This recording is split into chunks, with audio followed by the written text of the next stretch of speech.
If you look at what Warren Buffett's saying, they're pretty cautious on the banking sector. Now I'm sure you guys would be wondering what in the world does this have to do with the San Francisco situation, the Mexico real estate situation.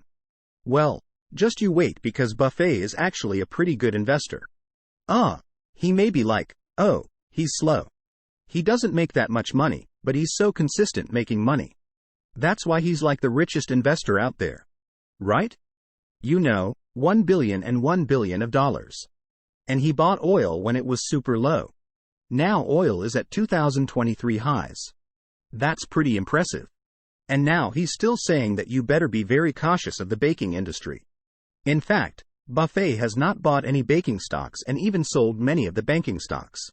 There's even a bunch of private jets going to Omaha to meet him to ask them to please start buying small regional bank, which Buffett said, no.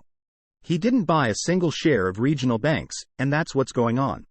So here's what's happening in San Francisco. If you go, banks are getting really scared. You even have guys like First Republic who may actually go underwater in the next few years simply because the climate of the business world is changing. Here in the US, commercial real estate is basically worthless. It's very different from other cities where commercial real estate is still decently hot. The online culture here in America is absolutely crazy. We're also seeing many of these big companies moving out of places like so and just going elsewhere. Right? And San Francisco has $1 billion and $1 billion of very extensive loans. Loans that the banks want back. And if you go default, and have the building go down 50 to 70% in value, which is exactly what's going on now. Banks are really sweating right now because there's several banks in the US, you know, in my opinion, probably 30 to 40 banks in the California region that have huge loans in the Bay Area real estate department. There's about 4,000 banks in the US, but, hey, if 30 to 40 fail, it's still devastating. First Republic, on the other hand, was the 14th largest bank in the country, holding a massive position and also a big lender for consumer and commercial real estate, which is very scary, and this is one of those banks that people saw were too big to fail. But it's not just going to be First Republic that has these huge commercial real estate loans, but you're going to be also having a lot of other banks. Banks are ranked 30, ranked 100, ranked 200, small regional banks that probably loaned out like 5 different skyscrapers in San Francisco.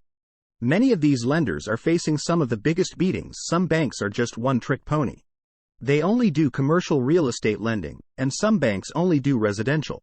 But San Francisco, no doubt, has some of the most expensive office buildings in the world before the pandemic. But now, many of these office buildings are going bust. You're going to be seeing some of the most expensive skyscrapers in San Francisco selling for 40, 50, even 75% off. I've seen several of these buildings selling for cheap, even the Transamerica Bay building. Right?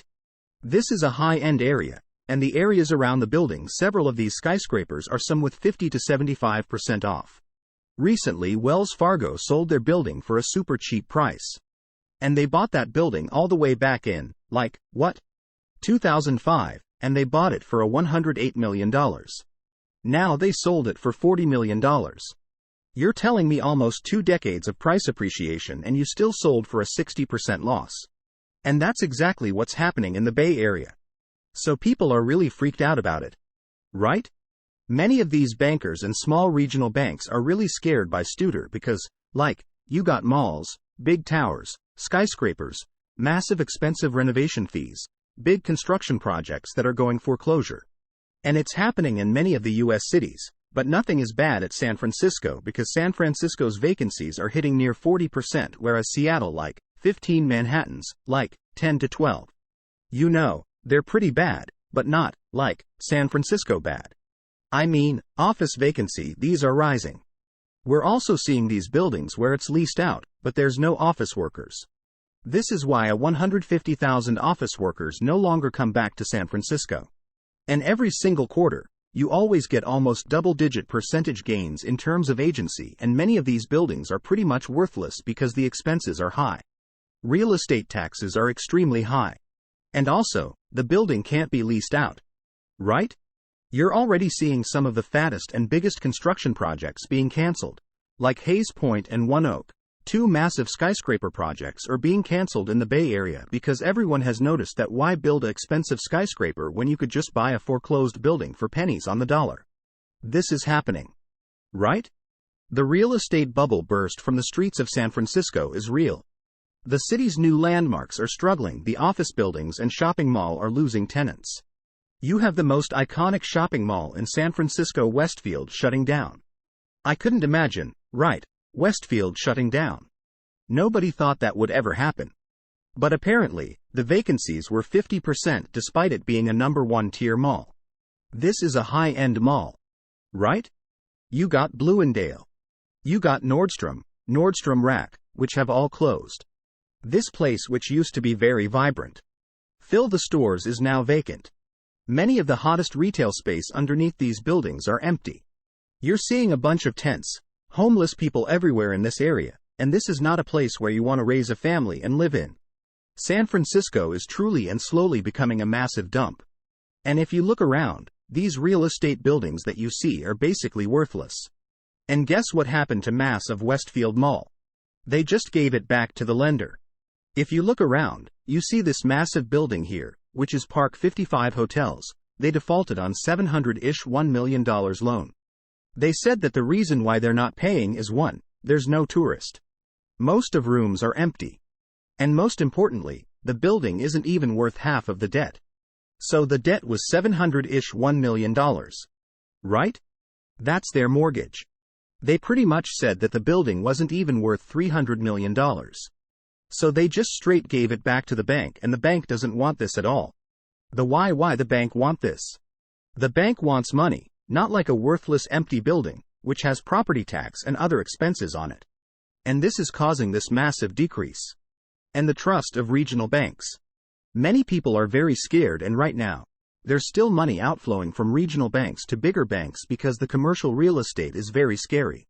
And back to Buffett and Munger have both said that the reason why these regional banks are just so dangerous to buy is because of bad commercial loans. During the pandemic and even slightly before, there's just over-construction of these office buildings. Too many of these office buildings. Right? Just way too many. This is causing this massive headache in the Rosa department, and residential, it's kinda fine. I think residential usually does pretty well. Even in San Francisco, residential, though prices are falling down, they're not going down, like 70%. Office real estate is. And you may be wondering, oh, I can't banks just get these office buildings back, and they could just turn it to residential? That'll be good. Right? I mean, it sounds good, but, like, you won't try to office your residential one. You gotta see if the office is compatible. 2. You also gotta see the city approves you. And lastly, it's gonna cost almost a $1,000 per square feet to renovate office to residential, which alone is already very sense of, and I'll put it in the super luxury class, which in San Francisco, there is no demand. Same thing in many California is like Los Angeles, luxury properties are in no demand. Right? It's zero demand. Got high interest rates. You know, this is absolutely gonna destroy the banking industry, especially the regional ones. We don't know if we could ever recover from this. This isn't like 2008 where everything just comes crashing down. I think this is gonna be a slow and steady crash of a few banks here and there from the commercial sector, especially the San Francisco sector, in the next few years. So just be careful. The market guys, like, seriously. You have a lot of people now being very worried about the commercial roast situation in San Francisco because it's not good at all.